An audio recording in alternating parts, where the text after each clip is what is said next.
definitely flooding into our area.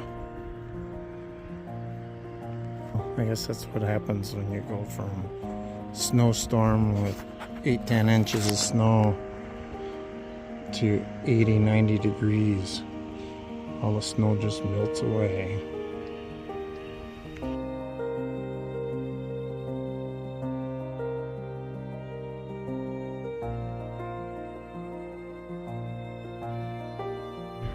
You can tell on like that ash tree,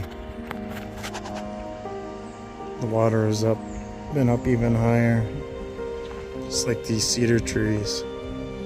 So the water has dropped already 3-4 inches. And they're saying maybe a half an inch of rain this weekend.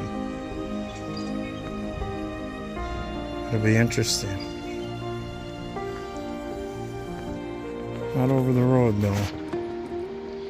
I've seen years of it doing that.